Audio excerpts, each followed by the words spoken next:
coders, it's time to start our second video on button layout here, and we're gonna look at this. It's a vertical button list, okay? I can't keep that up for long. Makes my throat hurt, and probably makes your ears hurt. All right, so it's summertime right now, and I don't even know you guys yet, but I'm pretty sure at this point in the year you're trying to skip videos. Don't do that. Everything builds on the previous. Unless you're some sort of super CSS HTML genius, then by all means go for it. But that's probably not you. So relax. We're getting there. We got to build all these previous skills first. You don't just hop into an NBA basketball game without ever shooting a basket or try and speak fluent Italian before you've learned how to count in Italian. You could try. What am I talking about, guys? What am I doing? Let's wasted a minute. All right, let's get started. All right, so last video we talked about horizontal buttons. These are vertical buttons. And you should know this from the last video, but what we can do is create a div tag, which divides these buttons into a group. And we have 3 buttons in there. And then we have a class, so class is called group. And up here in the style part, the buttons are in the body, the content. Up here in the style tag, we have their class group, so period group. And we are talking about the buttons inside the group. So we have our class name, and then we have the object inside the class that we want to style. In this case, everything called button. So we styled it here, and everything is exactly the same as the last video, except one thing. Can you spot it? Can you spot the thing that is different? Can you? Can you do it? Can you? It's block. Display selector block. So let's take that out and watch what happens.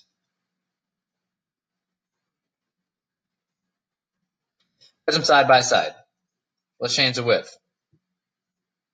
Oh, now put them back on top of each other again. So wait, go back to only 100 pixels. So when they're small side by side, when they're too big, they run on top of each other. So is there, let's see, let's make them like 300, somewhere in the middle. Oh, some are on top, some are side by side. So if you don't have the display selector set to block, it will just randomly put the buttons where they fit. And we do not want that to happen. We want them to go a specific way. So we put display :block, and that will put them in a block with one another. Now, another cool thing you might have spotted is the width property. We can give it a selector here, width, and we can either use pixels, so we can do like 30 pixels. Whoops. We can make it tiny. So let's do 30 pixels. Make tiny little buttons. Oh, look, it cuts off the text. Or I could make them larger, like 700 pixels. But there's another way we can do width for our buttons. What if some people might be looking at this on a computer that has a 17-inch screen and some people have a 15-inch screen with a different resolution? Well, what if we want the buttons to go all the way across the screen no matter how big their screen is? We don't know how many pixels wide their screen is. So what we can do is we can set instead of saying a pixel, we can say 50%. So we can set the width to 50%, and it will take up 50% of the screen. Likewise, we could make it say 12% or 25%. Any percentage that we want, we can have it take up that amount of space on the screen. So that's pretty cool. Any number you can think of, 73.2%. There you go. It takes up 73.2% of the screen. I don't know why you'd want to be that specific, but you could. All right, so just to hammer this information in here, I'm going to copy the buttons out of the div, and I'm going to paste them below it. So I have 6 buttons. 3 of them are inside a div tag that has a class called group, and we styled the group. We styled buttons in the group. And then 3 of the buttons are outside of the div tag. So think about what this is going to look like before we hit run. Can you envision it?